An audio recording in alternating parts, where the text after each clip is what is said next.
just gonna sit here, wondering about it.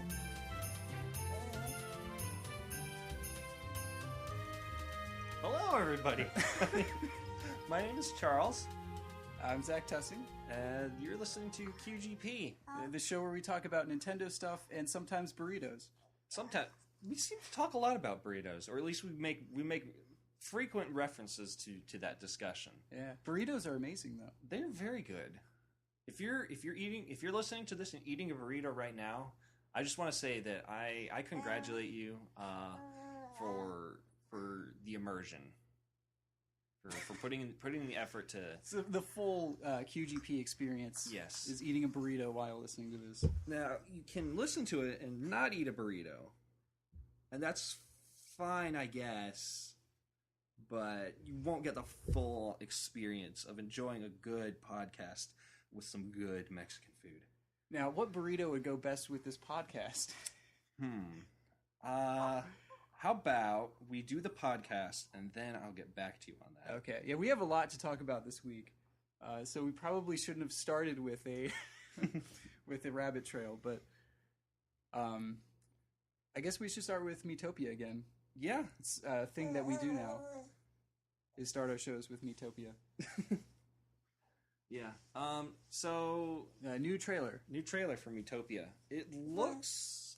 They kind of expanded on a lot of the stuff they showed in the first trailer, which I think answered a couple questions we both had. Mm-hmm. I know you were concerned about there not being an overworld. Yes, it looks like it has worlds similar to, you mentioned Super Mario Brothers 3 or like New Super Mario Brothers. Yeah. Kind of a bit of Shovel Knight in there, because like you had the towns that you could go to. Mm-hmm. So it wasn't like just levels. Yeah. And then it looks like in certain areas, random events will happen while you're traveling. So it looks like you pick a place to go. It's either a town or maybe like a valley or dungeon or something. And your characters will they'll kind of move as a group on their own through whatever area they're in. Mm-hmm. And either like enemies will attack them, or maybe like one of them will trip. And depending on the personalities of the characters, certain things will happen. Like if the character will trip, and another character will help them up, and then they grow closer, and that will help them out in a battle later on.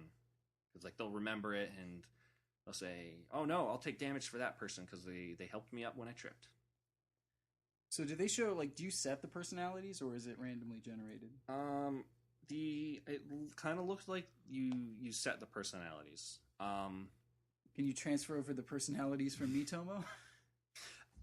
That's a good question. I don't know, but there is some kind of functionality with a Miitomo, because they showed there were like four things that it was compatible with. There was Miitomo. There was your friends list, so you could import your friends' Miis, and there was just like the regular Mii Maker, so anyone that you've made on your system. Mm-hmm. And there was a fourth one. I don't know what it was because the title of it was written in Japanese. Yeah, we have no idea what that is. Could probably do a Google search on that, see what turns up. Okay, so did you have any other thoughts on Miitopia? I love the enemy designs. Oh yeah, you sent me that image of all of the enemies that they showed. Like if you could find like a high res image of that, I'm sure you'd have that as your desktop. Mm-hmm. I love them all because like they're all just like random like enemies or items. There's like a toast. There's turkey. There's a boulder. Yeah, it has like a mix of like weird like non-enemy type items, and then like some kind of more generic RPG enemies, but like all of them have the Mii faces. Yeah. So the premise of the game, I don't remember if we established this in the last episode. The premise of this game is that the designated bad guy is whoever you pick, whichever Mii you pick to be the bad guy, is stealing the Mii's faces, which I guess is their most remarkable feature. I guess. They're stealing their faces and putting them on enemies. So whenever you defeat an enemy, that Mii's face is released and goes back to whoever it belonged to. So what that means aesthetically is that these enemies have Mii face parts on them. So like the slimes will have like an eye or a nose, which I thought was really funny. They had like a whole line of slimes, like with one part each. Yeah, that was great. Like they all probably had one part of a face altogether. So I'm guessing like every enemy encounter has a complete face. So if the enemies don't have all the facial features, they'll add more enemies. Maybe. I'm not sure though, because there were some battles that only had one enemy, or some that had like 5. And whenever an enemy was defeated, it looked like an entire face popped out. So okay. So I don't know, but that's a good thought. That could be something, like maybe with the slime. So enemies will come in a group.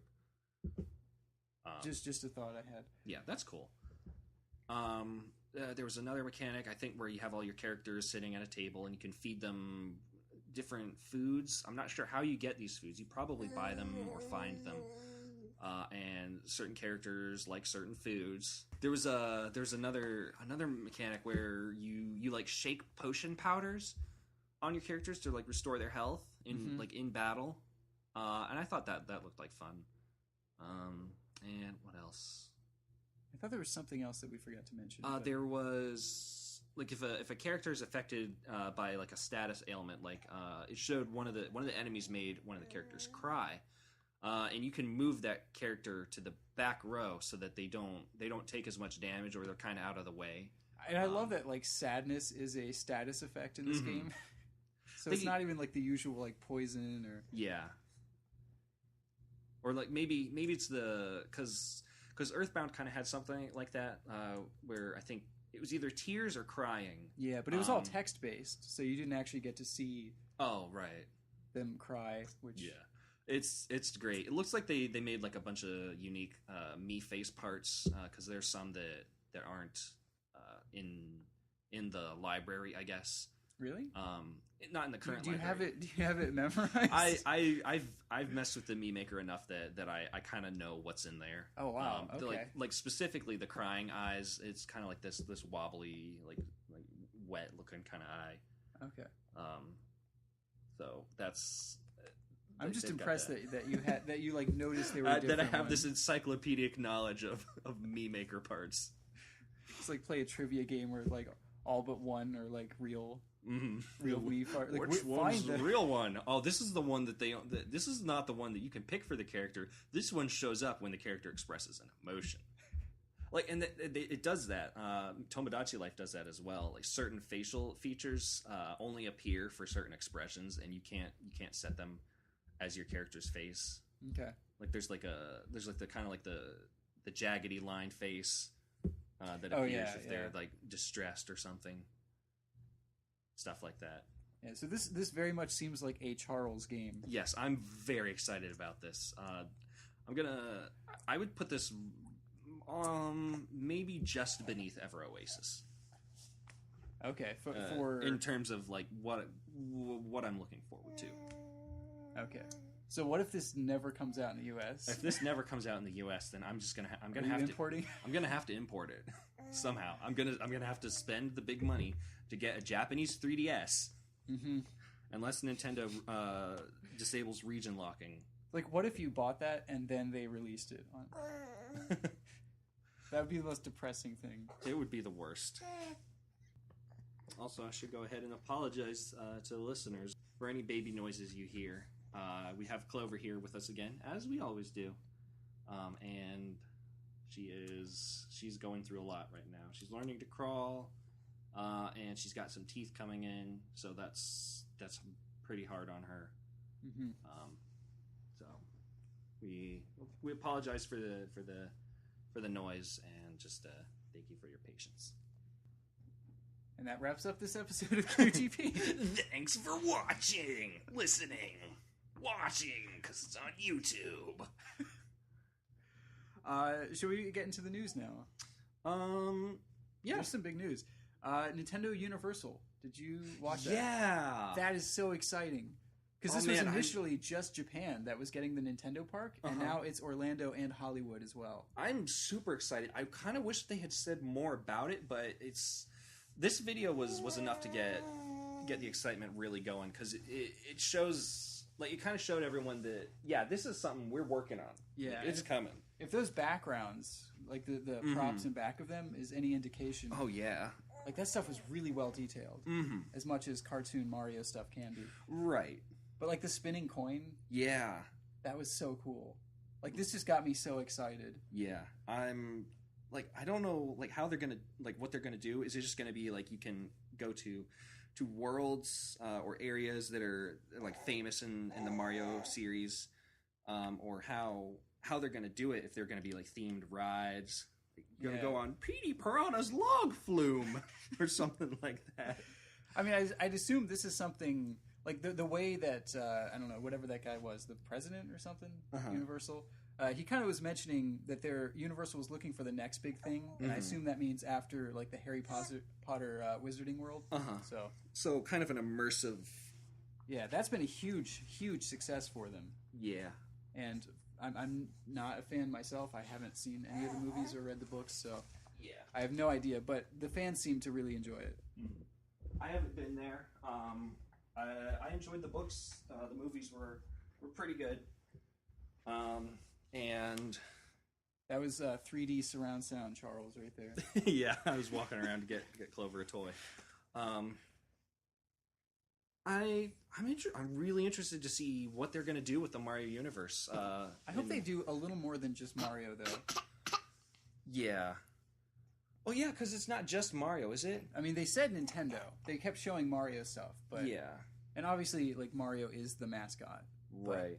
It'd be like making a Disney World and just having Mickey, right? So I feel like they'll have something, at least something Zelda, and Pikmin would be perfect. I'd love.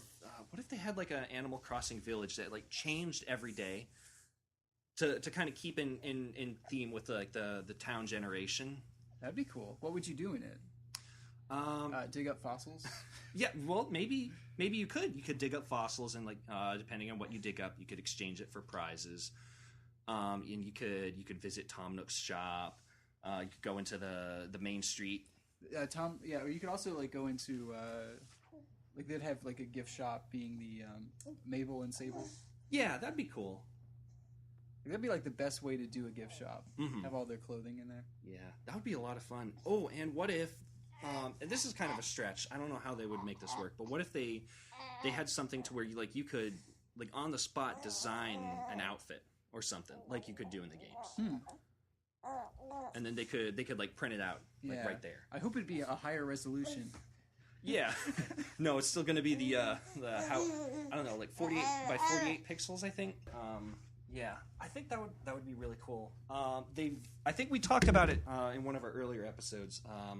But they've got to have a Mario Kart. Yeah. And this would be really cool, like a F-Zero virtual reality thing. Oh, man, that would be awesome. That would be, actually, that would probably be Nintendo's foray into VR. They're just waiting for that, and Star Fox, I think, would be the two best franchises for that. I think they tried to do that with Zero, but... Yeah. It was the obligatory Star Fox Zero reference. Maybe it would have been a better game if it had been in VR, because then people would have had like that expectation. It's like, okay, so there are these limitations because, like, obviously I have to be able to look around. Yeah. But I don't know. maybe it wouldn't have been as good. Maybe it would have. I mean, it still would have been. The level design was one of the bigger problems with the game. Yeah. And the horrid bosses.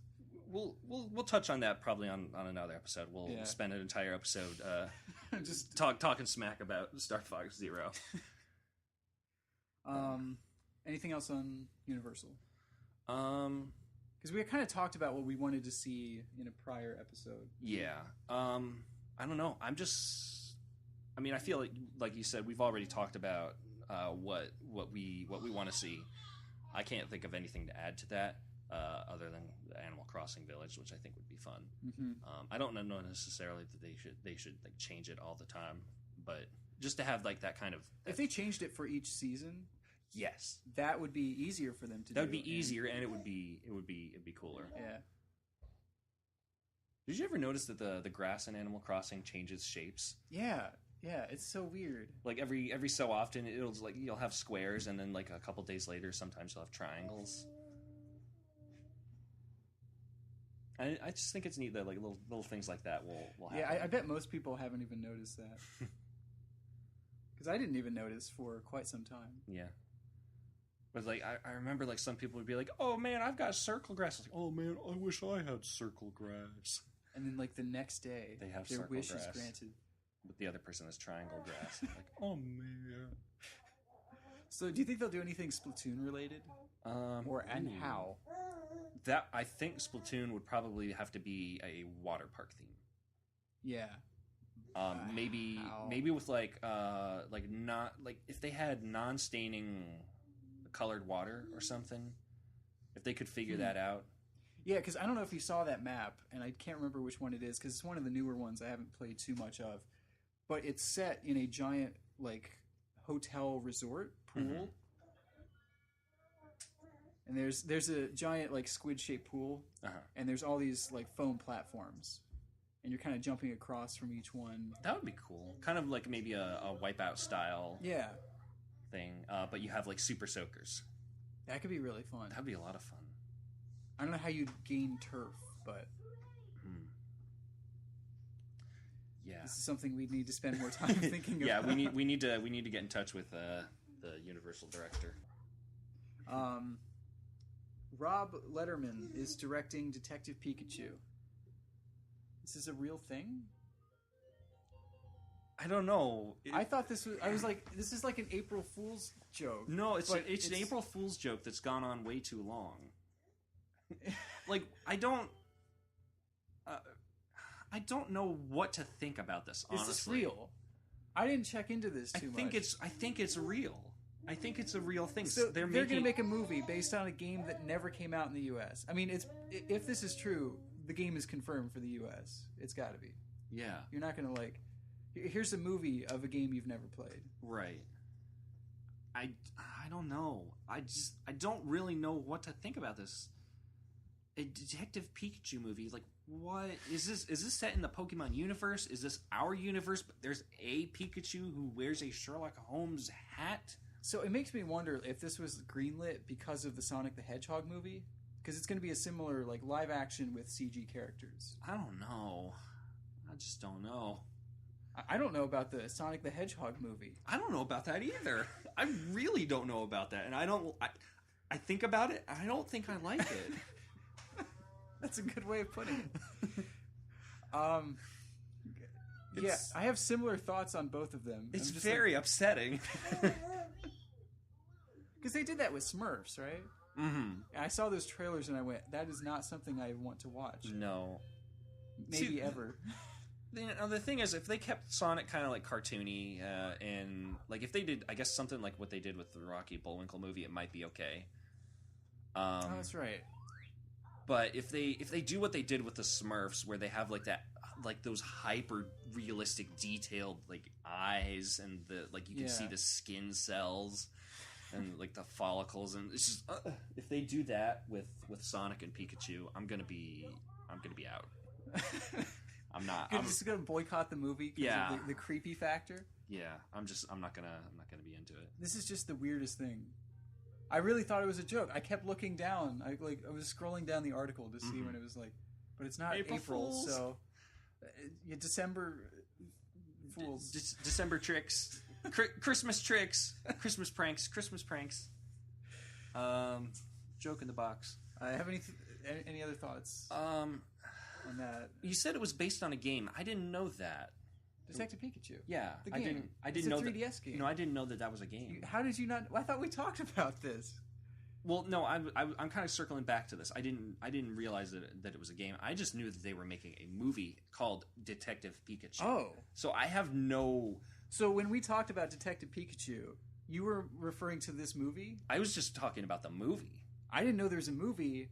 I knew there was the game. Oh, this is so weird. Yes, they're making a. I thought it was a movie. This is bizarre. Hold on. I gotta.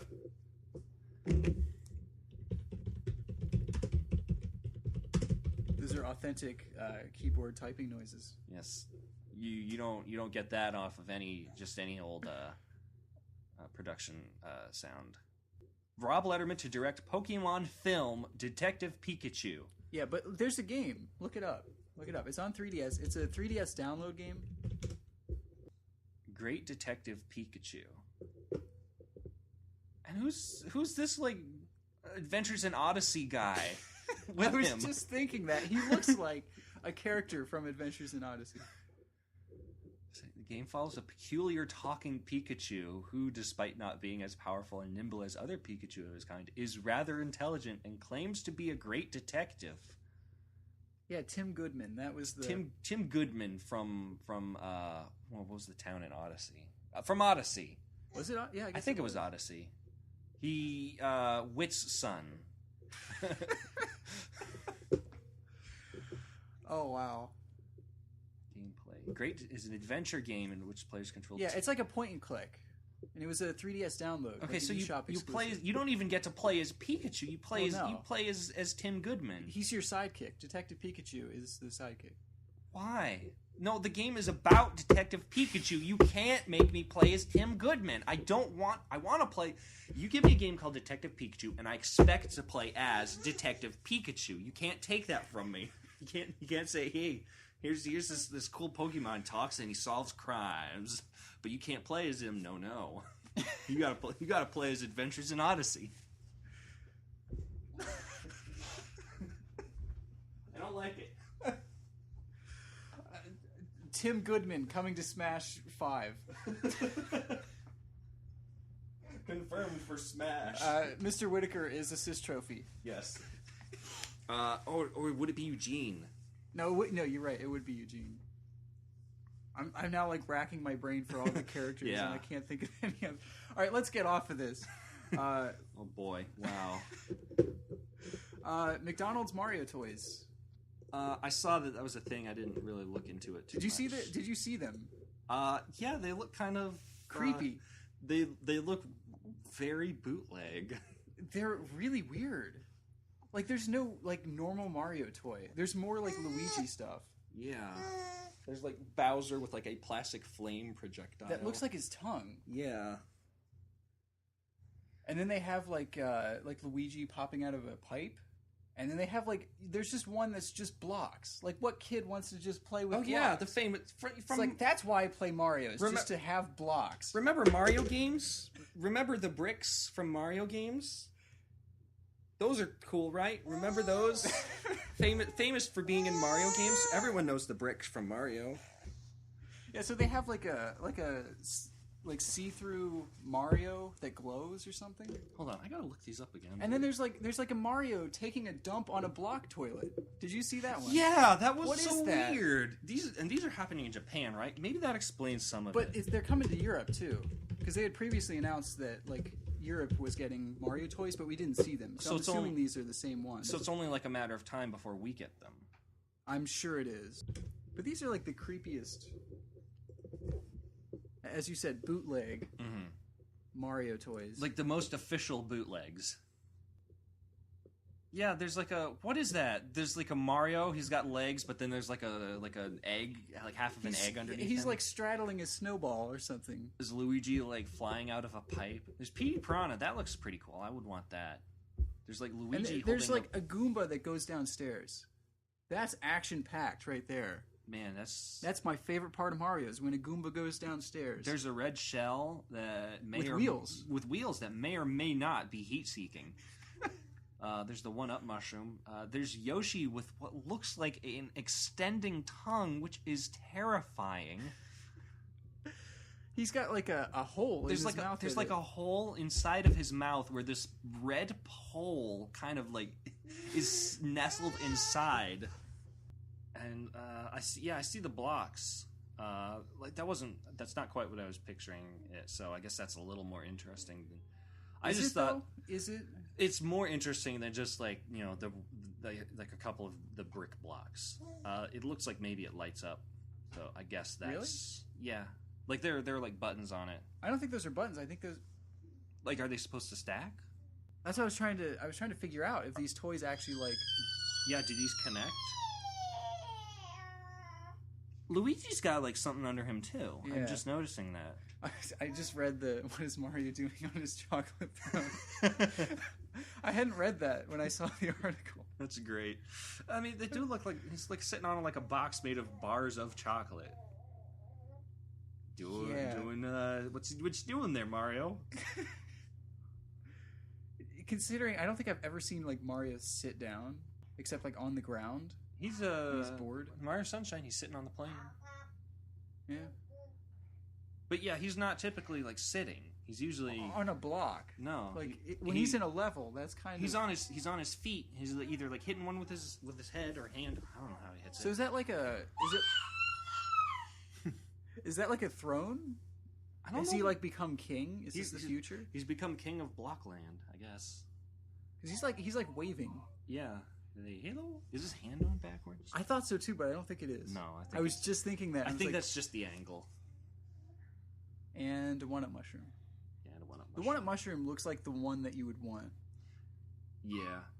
It looks like. Have you ever been to like one of those like those dollar stores that has? I have that exact one. Yeah, all the themed candy. I was gonna say it looks like I have that one-up mushroom tin. Yeah, and it looks just like that. It looks like that type of material too. I'm sure it's chintzy plastic, but yeah, but it looks like the metal with like the paint on it. And there's like Luigi like cheerleader Luigi who dropped a pom pom. Yeah. He's only what I guess is supposed to be a fireball, but it's very plastic and very, very cheap looking, and it just looks like he's holding like maybe I don't know, it looks like a boxing glove. It looks like he's holding up a Captain Crunchberry. It's all one solid color. So I'll just edit this out if I don't do it, but I'll put the image of the toys up on screen. So go check that out. Yeah, this is terrifying, and I can't wait to see it in McDonald's. So one last question: Are you going to go to McDonald's for this? I don't know that if I would go to McDonald's specifically for this, but if I went to McDonald's while this was happening, I would ask for a toy. If it happened to, yeah, if it happened in the U.S. All right, so I messaged you. A couple days ago, or I guess it was just yesterday, that there was a new My Nintendo update, and you made like some remark of like, oh, I bet it's some new 3DS themes, but they actually redid the entire interface. Yeah, they updated the look. It's pretty now. Yeah, it's nice to look at. But Zach, why don't you tell me in extravagant detail, or like can you be like super excited about the content? Did you see the new prizes though? Because they added some like the next day or like a few hours later. I looked at it like the moment that you messaged me about it. Oh, okay. So you don't know what's all right. So they added new Zelda prizes. Okay, like what? 30% off of, I think, Skyward Sword on Wii U. Okay. With gold coins.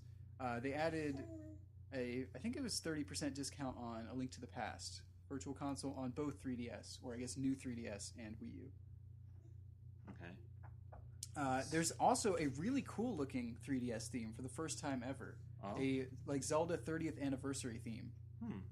And if it plays that music, if it plays that My Nintendo music again, you're gonna have a fit. Yeah. And then they have, this is the weirdest thing. So they have 3 of those. I don't know if you saw them on Nintendo Video. They did those like 3D videos of the orchestra playing. I haven't seen those. Playing tracks. Those were like free to watch for a little while on Nintendo Video, and you can now buy them on My Nintendo for 100 platinum coins each. Where do you watch them? On your 3DS. How? I have no idea. I haven't purchased one. Do they take up slots on your home screen? How does that work? I don't know, because they were free videos on Nintendo Video. But that's not a thing anymore. They had some good stuff at the beginning. Yeah. They had Bravest Warriors and Bee and Puppy Cat. I think they did like a couple of like music videos. Yeah, they did some. They remade, I think, one Kirby episode.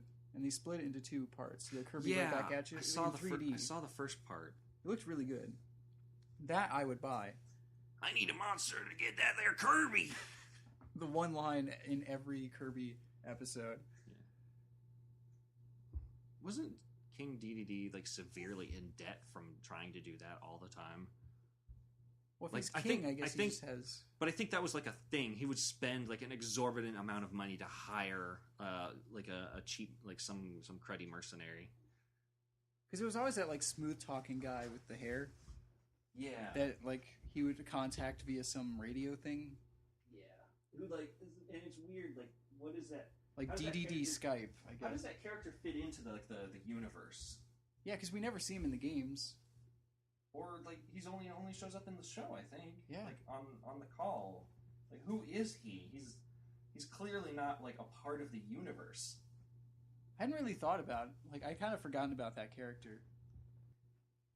And then Flipnote 3D for 200. Yeah, if you don't already have Flipnote 3D, go ahead and get it. Which I don't. I had the code for it, and I just didn't ever download it, and now it's expired. So yeah, this should just be free on the eShop though. Like, why do you even have to pay fake money for it? It was free. The original was free, wasn't it? The original Flipnote. I thought for a little while it DSi. was. Oh well, yeah, the DSi version was. Yeah. Yeah. I think it just came on your DSi. I don't think you even had to download it. The XL, I think it did. Oh, okay. But yeah, I'm actually like I guess I'm a little disappointed that I'm not as excited about a Flipnote 3D as I thought I was going to be.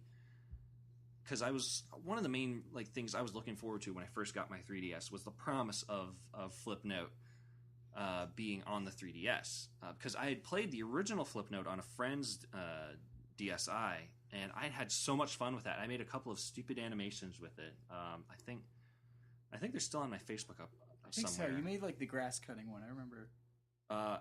Was that through a different? I did that software? through a different software. Okay. I made the Gum Man series. Oh, that's right. I'll post those on YouTube, and I'll see if I can't. Maybe if we can drop a link in the description. Okay. But I had a lot of fun making videos with. Yeah, I made a ton of videos on Flipnote because I had a DSi. Yeah. And I just I didn't even download Flipnote 3D, so I think it was just because they waited so long. It got delayed so many times. Yeah. I don't know. It wasn't like when it finally came out. I messed around with it a little bit, and I didn't really do anything with it. And is there still like the Hatena thing that you can go to? I think there's still something like that. Because that was like basically Nintendo's like Flipnote YouTube. Yeah. And everyone had like a bunch of the same ones, or they would like steal. Yeah, there was no way to prevent that. Because Right. like if you edited one frame, like downloaded someone's video, edited one frame, then you could re-upload it as yours. Right. So it was pretty much like the same like 10 really good videos that everyone would just repost. And they would make it so that it's their own character. Yeah. I remember there was like a Brian Regan joke that people did a lot of. Really? It was like, it's called Cup of Dirt. It was about like a last minute science fair project. Oh, okay. But people made that, like they made a bunch of animations about that one joke. Really? Yeah. Wow. I remember there was this one stick figure fight that everyone copied. It was like really, really good. Uh-huh. And it got copied so many times. I have no idea who originally made it. I feel like I've probably seen that. You probably have seen it multiple times. I mean, if you saw like a stick figure fight, it was probably that one. Yeah, in one fashion or another, it has been viewed. And then everyone would just like ask for stars. Oh yeah. It was like, please give stars. It was the only. They weren't even like useful. No, it was just for like so that you would be, I guess, you would be noticed first. Yeah, it was basically YouTube. It honestly was. Without the comment section, Yeah. I guess, but with just as much thievery. You could comment on stuff. Oh yeah? Yeah. Oh, I didn't know that. Yeah, it was like it was a subsection you could go to, but I'm pretty sure there was a comment section.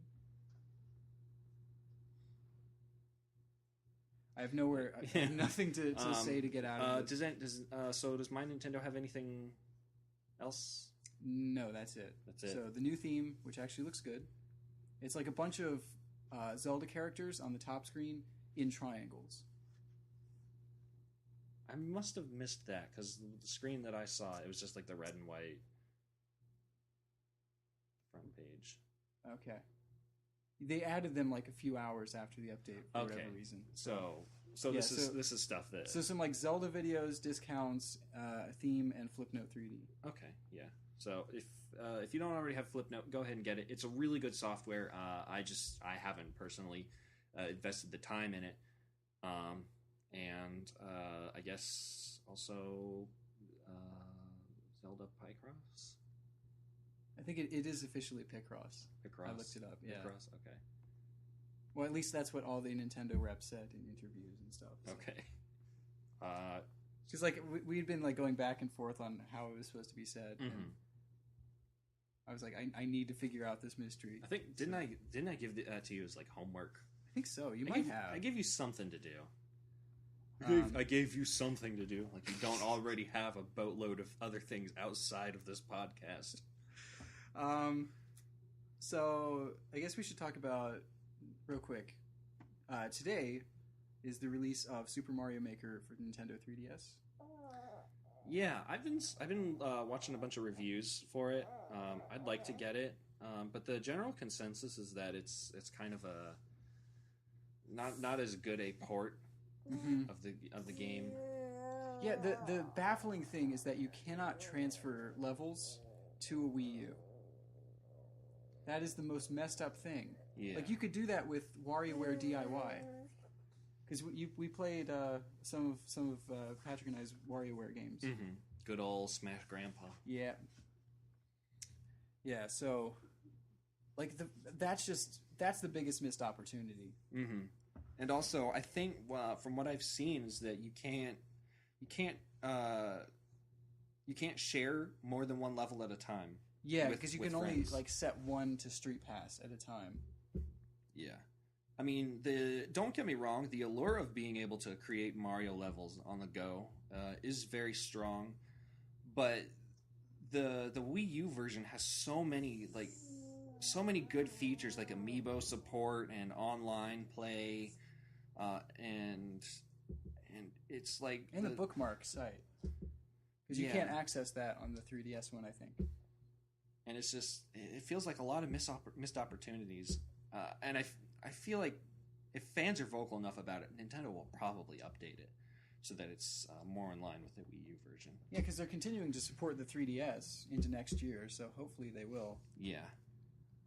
It's just really weird, because, again, they added that new, like those new Mario levels, the challenge levels, and I really want to play that, but I can't because it's on 3DS. Yeah. So, not going to get back on that rant, but... You know what just occurs to me, though, now that you've said that about them supporting the 3DS, it just now occurs to me that maybe that's what why they're porting games like Yoshi's Woolly World to the 3DS. They're kind of trying to push the Wii U's legacy onto the 3DS so that those games can still survive.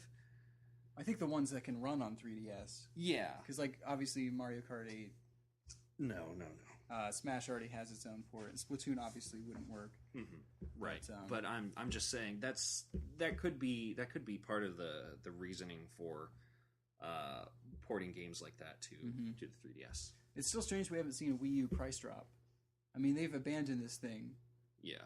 I mean, at the moment, I'm surprised there is even like they're just not even doing anything else for Wii U. It's a dead system. They're doing Breath of the Wild, which comes now second. At the end of the trailer, like it's coming to Switch and Wii U. Yeah, so it's clear which one they want you to buy. Yeah. And should we just go ahead and segue right into that? Did you I have one more else? news story, and it's just a small thing, but Miyamoto is coming to the New York Apple Store next week to present Super Mario Run. Okay, cool. To launch so if he's not there with a phone in one hand and a hamburger in the other, I'm going to be very upset. Yeah. I'm going to be, like, man, you were talking about this like one-handed feature for so long, and you show up and you don't do it. What kind of game designer are you? It's just so weird though that like Nintendo has a huge store in New York, and he's coming to the Apple Store. I guess that's just so bizarre. Like it's an iPhone. I understand. It's just a weird time we live in that that he would go past the Nintendo store to visit the Apple store. Yeah, it's definitely a weird time to be alive. In regards to Nintendo stuff, because a lot of things that people have wanted or have said that would never happen are happening. Yeah, they kind of have to at this point, though. Mm-hmm. Given how low their sales are. Like Nintendo's making mobile games. Didn't they say like a year before Miitomo that they weren't making mobile games? I think it was like really recent, and then it was like a few months later, and they were like, "Hey, we're making mobile games." Yeah, we've partnered with DNA. Yeah, you got it correct. We're gonna make mobile games. You win a burrito. That's boy, I've won one burrito point. I almost said burrito. What would a burrito be? Dr. Burrito. Let's just move on to Zelda. So the Game Awards happened last night. I did not watch them mainly for a couple of reasons. The first reason is that I was decorating my house for the Christmas times, and the second reason being that I don't know where to watch the awards. I think it's like on everything, like Twitch. They have a YouTube stream, I think. I'm sure I could probably find an archived stream. I was sleeping because I had to get up for work at like 2 a.m. So. But the important thing is that we saw the most important thing, which is, of course, the new footage for Breath of the Wild. Yeah, so there's a new trailer and then a Nate Bildorf playthrough. And Bill Trinen, don't forget him. He's important too. He like failed twice and then handed it over to Nate Bildorf. Did he fail twice? I thought he only like died the one time. I guess it was just the one time. Anyway. Nate was like really impatient. So right off the bat, do you think these two should be a regular Let's Play team? I really don't think so. Do you find it weird that like the video is titled like Nintendo's like Breath of the Wild Let's Play, and it's like 4 minutes? It's a 4-minute edited video, and like they're like, here's the thing at the end. Oh, let's not go there. Yeah. Okay. There's a big glowing thing.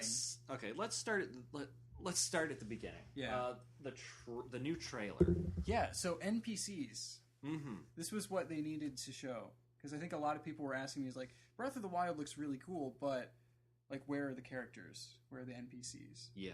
Like so far, there's only been Link. Yeah. And there's been the old man. Well, because like for the most part, they haven't shown much outside of the plateau. Right.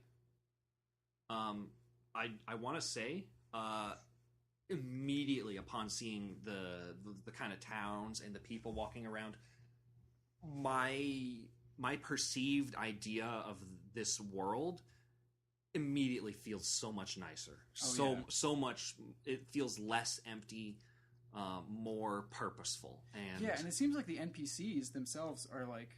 I mean, we didn't see them in action, just like in the. It looked like one of them was actually fighting. Two of them were. There were like two different villagers, like fighting off monsters. Yeah. So it makes me wonder if like if they have like their own like AI to operate without Link even being there. Mm-hmm. And a dog. There was a dog. I must have missed the dog. It was like center frame. They were like showing the dog. They were showing the dog? Yeah, there was like a guy on horseback riding in like near a camp, and there was a dog in back of him. I think I was focusing more on the guy riding the horse than I was at the dog. And also the building that he was riding past. Yeah. I don't know. Was that... I couldn't quite tell what that was. I don't remember exactly. I think I'm remembering it as being a sort of cottage. It had something on the roof, though. Like some kind of weird awning? Yeah. Well, it was something, like, sticking out of the roof. Yeah. So... One thing that caught my attention was the... It showed kind of like this sort of, like ink showing up on a scroll. Kind of... similar to how Wind Waker began, where the legend was told on some scrolls, and that was like coming into shape and sort of depicting some kind of story. And it looked like the people that it was showing they had like the strong noses, like the Gerudo. Mm-hmm. So what I'm wondering is, are the people wandering the plains, are they part of the Gerudo tribe? Well, okay, so here's what I was thinking. It could be that because like obviously this Hyrule is in ruins. Mm-hmm. Everything is in ruins. Like you see the town, Castle Town from Ocarina of Time, just completely destroyed. Like the Temple of Time is destroyed. It might be that like all of the different tribes and species are kind of displaced throughout the world after this. Because it seems like Hyrule reached some kind of like this is probably set in the distant future because there's a lot of technology, right?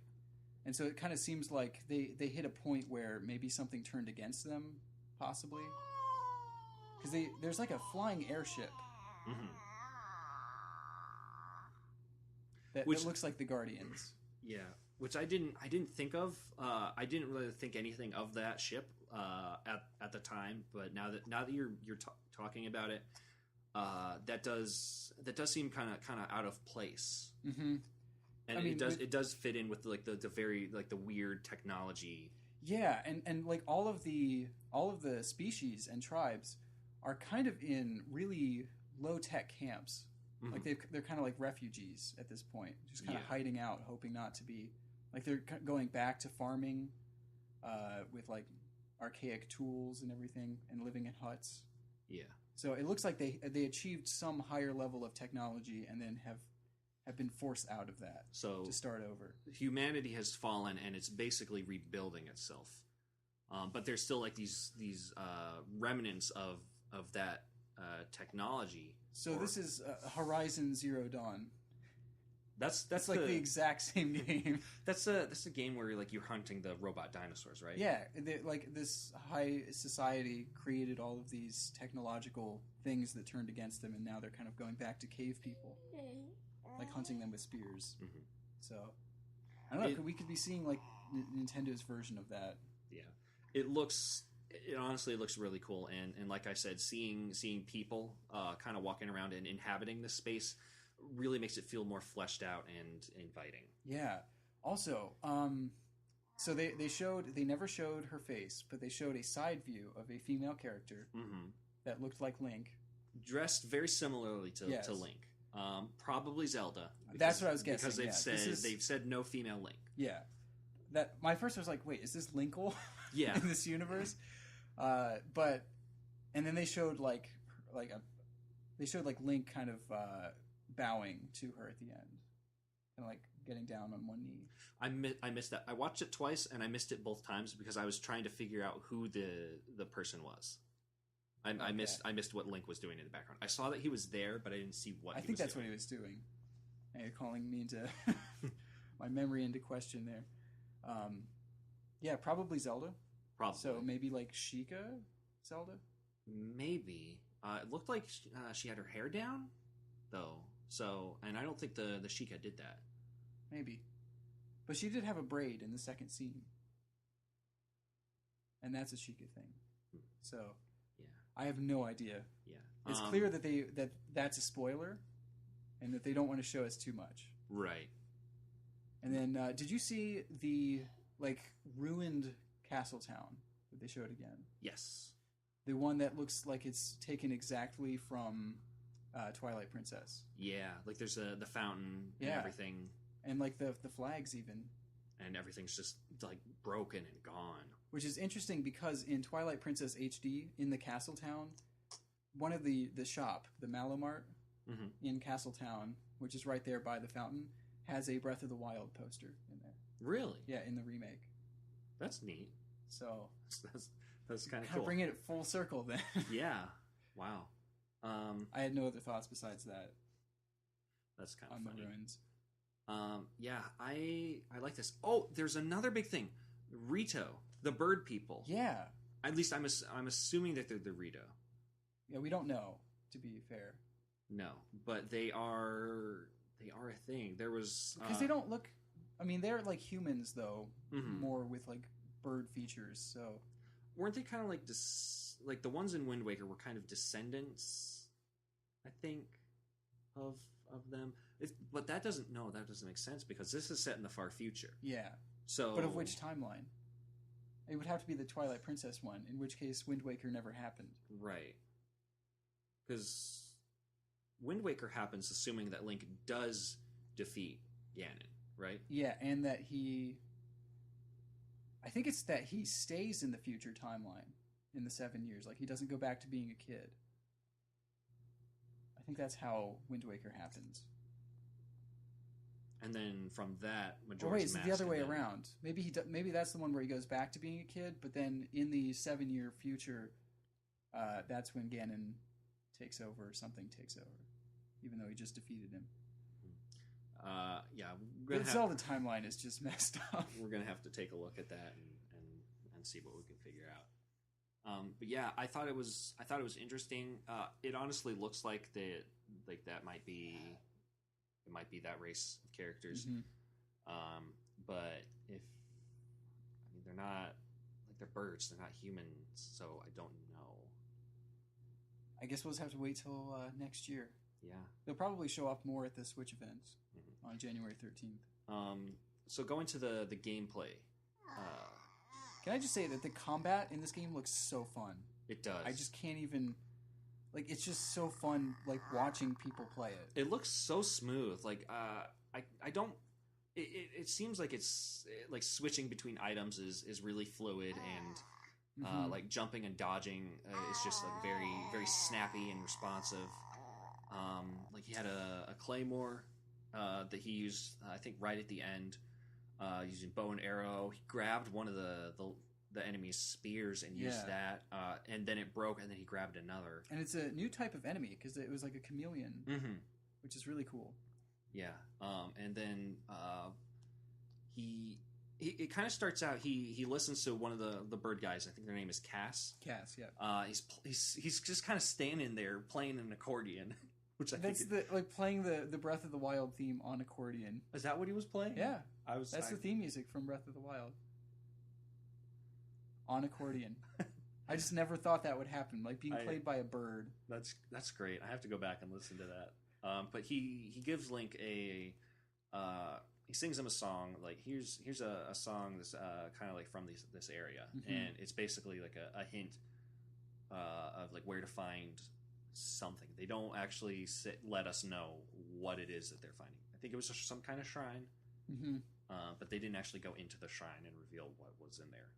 Yeah, I did find it interesting that, like, when Nate Bildorf was trying to throw bombs, the enemy was, like, looking at it and walking away from it, like moving around its blast radius. Like it knew it knew what was gonna happen if it got too close. Yeah, and it knew exactly how far it needed to be, because it was standing, like, just outside the range. Yeah. I thought that was really cool. So the AI is much smarter. One thing that I noticed, and this isn't necessarily like a deal breaker or a huge issue, frame rate seemed kind of slow.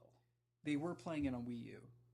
And from what I heard, the people who played Breath of the Wild at E3 this year, the Wii U version has frame rate problems. Okay. So just... That's not necessarily a bad thing, as long as it doesn't, like, I guess... If it can maintain 30, then that's fine. Anyways, I can't wait to see the Switch version of this. Yeah, but as long as the frame rate doesn't go any lower than that, I'm fine with it being at 30. Especially if it's going to look as good as it does. Yeah. Well, if you're probably going to be playing the Switch version, though. I'm definitely going to be playing the Switch version. I'm full on expecting to have a Switch. Okay. When it launches. All right. Assuming there aren't supply issues again. Oh man, I'm going to pre-order it, and they're going to send it to me someday. But I'm going to have one.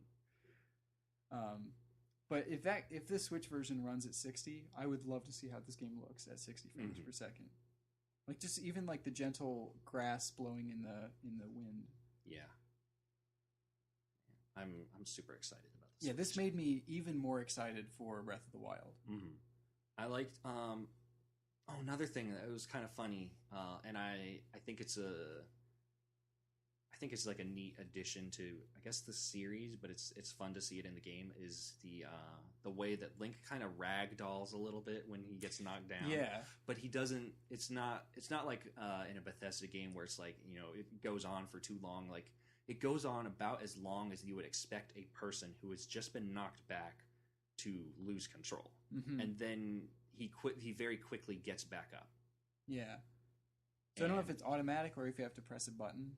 I'm not sure, but it didn't seem to like it lasted very long. So I thought it was kind of funny that Link doing a ragdoll thing. Yeah. Well, Bill Trindon was saying like, get up. So I don't know if he was just being Bill Trindon, or if that was actually, if he was like just like in the moment of the game, or if like, that was like a thing that. That's being Bill Trindon. It was just being in the moment. Oh yeah. So Bill Trindon is great. Bill.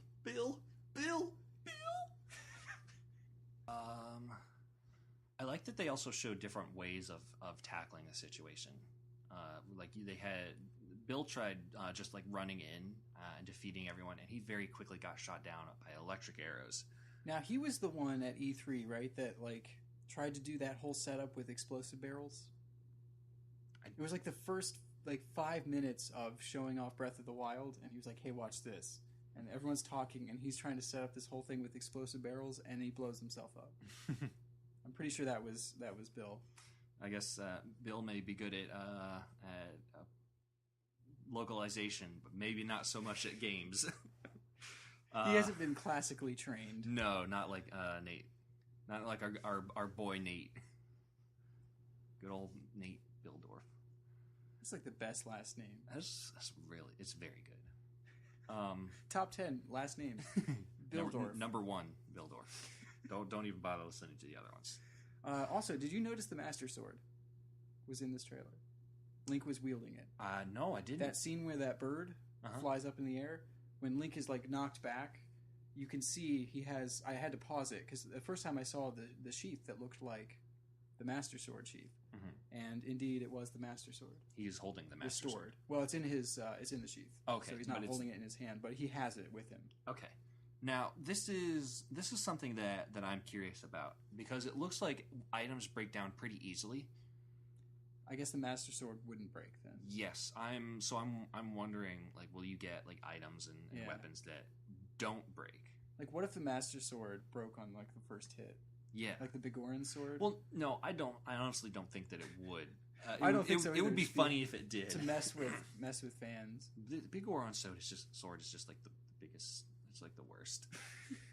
Well, if you do the whole side quest, it's pretty good. Yes, but it's not the. I think you get the giant sword.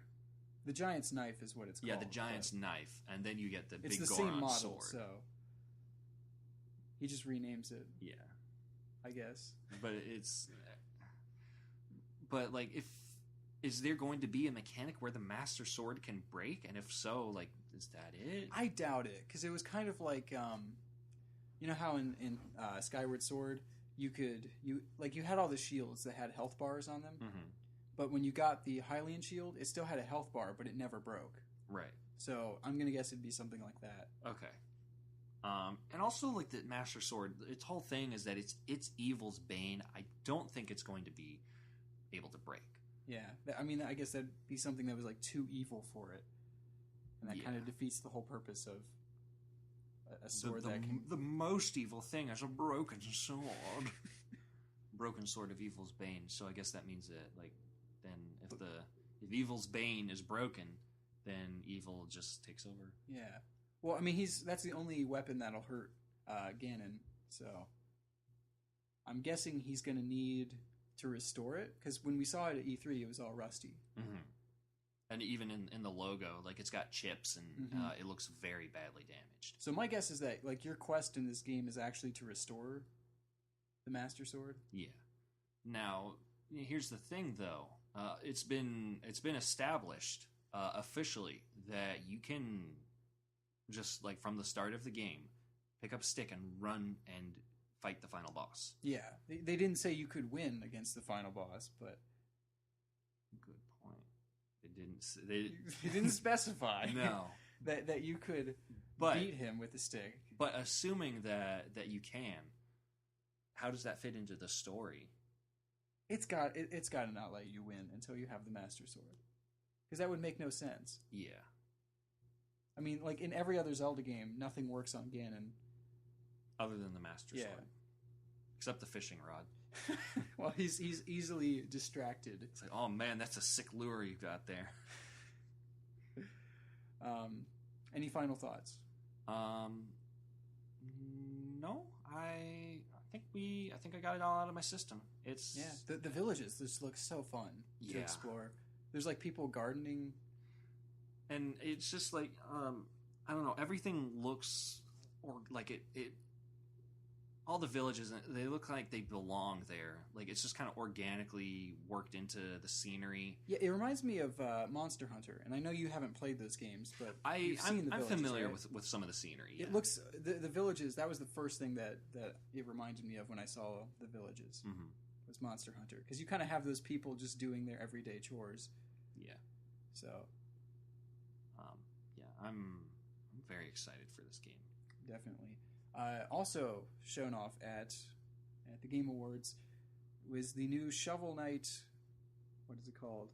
Spectre of Torment. Spectre of Torment DLC. Yes. Which is also free. Yes. So that's incredible. Yeah. Because unlike the Plague Knight DLC, this actually has new levels. Yeah. Well, Plague Knight only had like different like branching paths, but it was the same. It was the same levels. I mean, they utilized his new abilities, but it was the exact same level. Yeah, and it was still like it was still brought that like freshness because it was a different style of gameplay. Mm-hmm. But this is really exciting. It's a new character with all new levels. So you can kind of do this like upward teleportation slash thing. Yeah. And you can kind of use that to like bounce off of walls, and anytime there's like an enemy in the air, it's kind of like Sonic's homing attack, where you can just kind of like attack that, and it gives you like more momentum in midair. Yeah. And he almost looks kind of like some kind of ninja type character, because he can like the way he runs and the way he like kind of scales walls. Yeah. And he can grind on his scythe. That's the coolest thing in the trailer. That is pretty cool. And the thing that I think interested me the most was there were what looked like a couple of flashback sequences where you're playing. This is a prequel, they said. At least the flashback portions. So yeah. Maybe the whole thing is a prequel too. But there were a couple of flashback sequences where you're playing as what I guess is the Spectre Knight before they became the Spectre Knight, so they don't have the mask or anything. And I think it'll be really cool to see going with the title Spectre of Torment, to see what story they're going for. Yeah, it looks like it's going to be a darker story than we've seen. And it looks like there's a part where the Enchantress is aiding you in battle. Yeah, that looked really interesting. That looks really interesting. Yeah, so I'm very excited for that aspect, because one of the things that I love about any game is the story. Mm-hmm. So I'm looking forward to it, and it looks like it'll be a lot of fun to play. Yeah, it looks a whole lot faster too. Like the Plague Knight was more of a slower paced style, because you were kind of switching out weapons. And you had like a lot of like the arc shots. You could change a lot of like the trajectory of your potions and the effects, and there were certain like jump bursts that you could get. Yeah, so it was kind of more of like a slower paced, and this looks like it's going to be more along the lines of Azure Striker Gunvolt, something closer to that, like faster paced, combo heavy. Gameplay. It really looks good. My one complaint, and this isn't really a complaint with the DLC, especially since it's free, but when are they making Shovel Knight 2 with new bosses and new story and characters? When is that going to be a thing? Probably when they're done with the DLC for the first one, I would think. I kind of like them to start making that now. I mean, I really want to play a sequel to this. Yeah. The levels are different, but the bosses are the exact same. Yeah. And I'm kind of getting tired of fighting those bosses. Yeah. Well, who knows? Maybe this will be just different enough to really scratch that itch, and then, or at least to tide you over until Shovel Knight 2. Yeah. Shovel Knight 2. Now it's Shield Knight. Now it's Spade Knight. It follows his childhood. He's Spade Knight, and he has like one of those plastic sand shovels. Wow. I'm Shovel Knight. Oh gosh, I had something that I actually wanted to say, and I can't remember what it was. That's what happens when we get too far. King Knight is apparently going to be I'm not sure if it's next, but there is going to be a King Knight campaign. I really just want Shovel Knight 2. I really just want that. Are they going to go through all the bosses? I don't think so. I think they're just gonna I think they're just trying to meet all their Kickstarter promises. Did they promise all this stuff? Yeah. Oh, I did not remember that. I don't. I think there's like gender swap mode. We already have Butt Night. It was Butt mode. Okay. Because it would replace like certain words with butt, and then there's a variant of that where it replaces every single word with butt. Is that already out? Yeah, that's like they're like cheat codes that you can enter. Okay.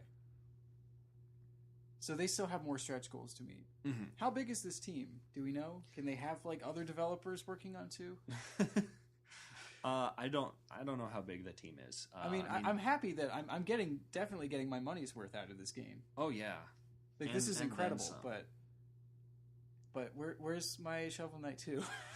That's really all I want right now. Maybe Shovel Knight 2 has to come from you, Zach. Maybe it's inside of you and you have to make it. Or maybe they'll follow the Mega Man route and go with a soccer spinoff. Maybe Shovel Knight Soccer. I mean, Shovel Knight's shown up in everything, and I love it. Yeah, that's one of the neat things, and I think the developers at Playtonic, who are making Yooka-Laylee, I think one of the things they said was, or maybe it was Yacht Club. One of the developers there said that one of the nice things about working with indie developers is that they're like, if you pretty much just like ring up the other team and say, hey, is it okay if we have your character in our game? And they're like, oh yeah, we'll help you out with that. Mm-hmm. And there isn't all this like legal nonsense that they have to navigate, like Sony and Sega, Nintendo all have to do. Yeah, because Shovel Knight's already appeared in Runbow and Azure Striker Gunvolt 2. And there might be another one that I'm forgetting. But it's just really neat to see him popping up in other games. Yeah. I mentioned Yooka-Laylee. He's showing up in that, which is... Yeah, that's crazy. Because like, the other games have been pixel art, and this is like the first time we're seeing him in 3D. Yeah. I love the voice that they gave for him. Yo, yo ho, oh, ho, yo ho, ho, oh, ho, yo ho, oh, ho, ho. That's I love the voices, just all of them in Yooka-Laylee. The only voice that I have any problem with is the pig that they showed. I think his name is Sir Scoffs a lot.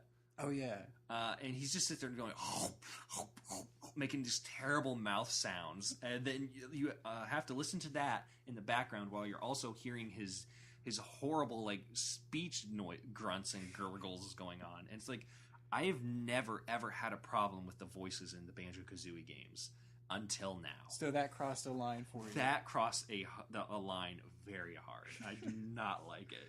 It was very uncomfortable to listen to. All right, so I think that's like all the big news stories.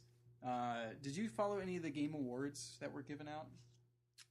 I saw... If you're unfamiliar, the Game Awards is basically like the video game version of the Emmys or Oscars or any of those like movie, TV awards they do every year. Mm-hmm. But somehow it's just not cool. I don't know. These are really not as fun, I guess. Yeah, and like I don't know. It's just they're not fun to watch. I've watched a few of them. It's not like E3 where it's like you're excited to see what's new. It's like, I don't know. It's more of like a formal award ceremony. Well, I understand that, but it's just I can't describe it. I feel like they pick the wrong games every year. I don't know why, but I honestly disagree with their choices every single year. What are some of the awards? Well, Game of the Year is Overwatch.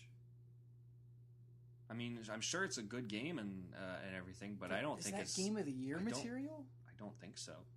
Because it's one of those like rollout games where they launch it incomplete and then they add a bunch of stuff. Mm-hmm. And I feel those games should never deserve a Game of the Year until they're like content complete. Yeah. Yeah. I haven't played Overwatch, but everything I've seen about it looks like a very fun game. But I don't know that I would say it's Game of the Year. Yeah. What would be Game of the Year? What would you say? Well, Nintendo certainly had nothing to offer this year. I mean, my game of the year. We'll get to that. We'll have our own game of the year, I guess, where we get to talk about the games we want to nominate. Oh gosh, but I'm gonna have a very hard time thinking about that because Metroid Prime, Federation Force, Star Fox Zero for game of the year. I honestly don't remember what released this year. We'll do a whole run through episode. Yeah. Maybe that'll be like our first of 2017. We'll do our own game awards. Yeah.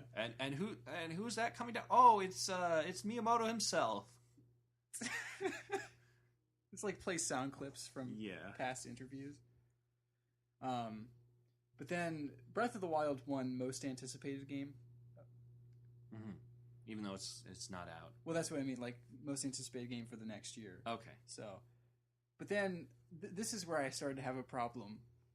Pokemon Go won 2 awards. Why? Okay, what are the awards? The awards. It won best handheld / mobile game. Okay, so that's just wrong. That's wrong right off the bat. That's just not even like that's not debatable. It's just wrong. It's not even good. It's okay. It's just okay. Yeah, and it won best family game. No, it's not. It's not. How is it a family game? It's a single player experience. I mean, occasionally you'll find like a dad or mom that'll play it with their kids sometimes, but they're never as into it. Oh, these are just wrong choices. It's not even like you can't even do battle. You can only like battle at gyms, and that's just not tapping. You just tap the screen and hope to win. And it's not even like real time. It's not like you hook up your Game Boys and you're fighting someone else. Yeah. They don't even give that to you. How is that a family game? I don't know. How is it best game? Best handheld or mobile game? I don't know. Like maybe most popular somehow. Yeah. I guess. But and I give it most innovative, except that it's basically what's the game Niantic made before it? They basically just reskinned one of their prior games. I don't remember. It was some kind of like clue hunting. Yeah, but it used like the same mechanics. Yeah. So it's not even like the most innovative game of the year. But this beat out for handheld. This beat out Monster Hunter Generations and Fire Emblem Fates. Fire Emblem Fates is one of the best games I've played this year. It's absolutely incredible. Yeah. Like, I can't even wrap my brain around picking Pokemon Go over this. Yeah. Like, as a game, Pokemon Go would be in my top 10 worst games ever made. It's only because it's, like, fun to... It's like an app more than a game. It's like okay as an app, but like it doesn't even qualify as a game. It's very much, and I know I keep talking about like bootleg stuff, but it's very much like the bootleg Pokemon experience. Yeah. I don't know. I can't like gameplay wise, which is really the thing that they're judging these games off of. Mm-hmm. It's throwing Pokeballs at Pokemon and tapping the screen to win a gym battle. Everything else is just menus. I don't know.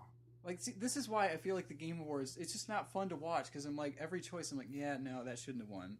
Do you think that there's some kind of conspiracy happening with the awards, similar to, like, the Kids' Choice Awards, where SpongeBob always wins? Like, I feel like this isn't a real thing. Like, it feels like it's set up. Like maybe they had one person who like has a phone and maybe played a Game Boy once. Witcher 3 won Best RPG. Okay, which beat out Xenoblade Chronicles X. I haven't played Witcher 3. I have played Xenoblade, so I've heard that The Witcher 3 is like massive and like super ambitious. Well, I mean, so is Xenoblade Chronicles X. So I mean, they had to like roll out like DLC packs to just load some of the data so it would run faster because it was maxing out the Wii U. Because it had 5 regions, that each one was the entire size of the first Xenoblade Chronicles game, which was a huge open world game. Wow. So. And I think I remember you didn't have enough space on your system to download the patches. It just ran so slow. But it was really fun. Like it was just the loading time. You should free up some space on your system and get the patches and go back to it. See if it's any better. I might have to kick free balling off of there. Yeah. Oh, yeah. Tell me about free balling. It was apparently, a sense. Apparently, according to what you said on Miitopia, you can't stop talking about it. It's not a game. It's like a tech demo. It'd be like pre-alpha of a tech demo for Kirby's Canvas Curse on the DS. Mm-hmm. So it feels like something that they made back when touchscreens were new. So like to kind of showcase the engine. Yeah, like all you do is you draw paths, and then you drop balls into it, and they just kind of follow the paths and fly around. That's it. And like when you're trying to scroll around, you have to like tap a scroll button, and then you can move the screen around to draw like further, but it only goes down and to the left. You can't go right or back up. So like if you moved the screen down, you can't go back to the top without then starting the game. Oh boy. But I mean, that's the price you pay for quality gaming. Yeah. I mean, I'm not even sure this was worth a cent, if I'm being honest. I'm really not. Good old Skunk Software developer. He seems like he's. I mean, I'm assuming it's a guy, yeah. He seems to be doing better than he was before. He had fallen into some kind of existential crisis because nobody liked his games, and he's like, you know what? I've spent like so long like designing games or developing games, but now it's time for me to be a game designer. And he's breaking into the world of game design by making a platformer game that is no good and that's no good, very bad. See, he needs someone that's creative. Like he seems like he has the knowledge to program, but he has no inspiration. So I think what needs to happen is you need to contact him, and then he makes your game for you. Yeah, he needs to do all the hard stuff, and I'll you come just draw things and you send it to him and like do this, make this a game. You give him the story, and then he'll send me prototypes. And he's like, okay, I like it, but make it better, make it good. And then stop making bad games. He just puts like a bunch of like bad jokes and all the character dialogue, and I'm like, no, this isn't the game I wanted. This isn't like joke RPG. Yeah, he needs help. Yeah, he needs help from someone with a creative mind. I mean, if he can program stuff, he just needs to find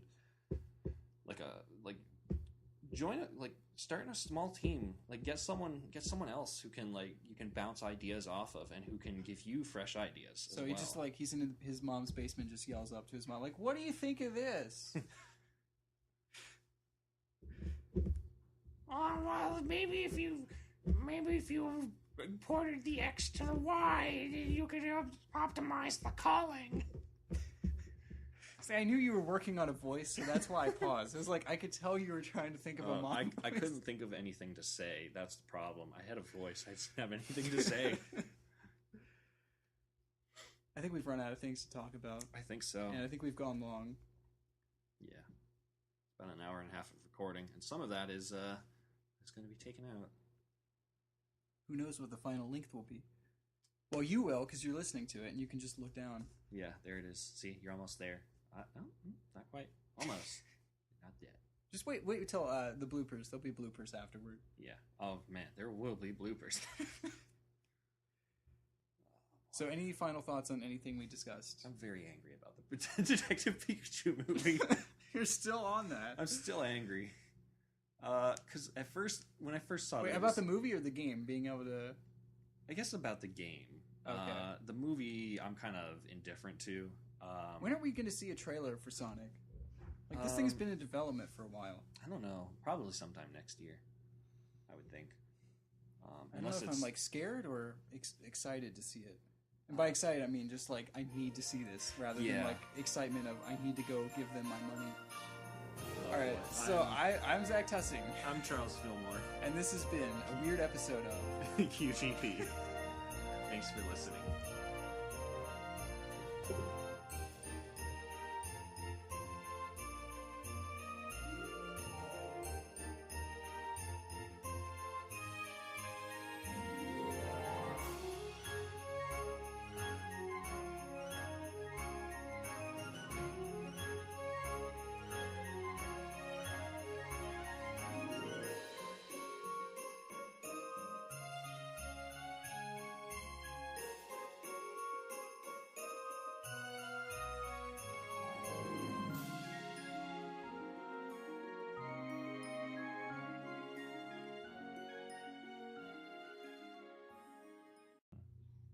I'm now learning there are more Mario toys than I ever knew existed. This could be... Wow. Chad Dronick, this is your next video. Man, Mario toys. Is he another one of our listeners? Yes. Okay. He's definitely, he's like clapping his hands, he's pointing at the computer, he's like, it's my boys. Those is my boys. The good old... Can you just ask for a toy? Yeah. They give you one? Yeah. Really? I've never done that. Yeah, you just ask for one. Huh. I mean, you can't ask for like a bunch, but you can... Yeah, give me all your toys. Yeah, just I all of them. need one of each toy. Where you're like, hey, Giddy, do you have... they've got the My Little Pony. I need the pink one with the blue mane. Can you give me that one? I need it for my collection. That's the brony voice that you got going? That's my patent pending brony voice. No offense to any bronies who may or may not be listening. You guys are awesome. Your horses.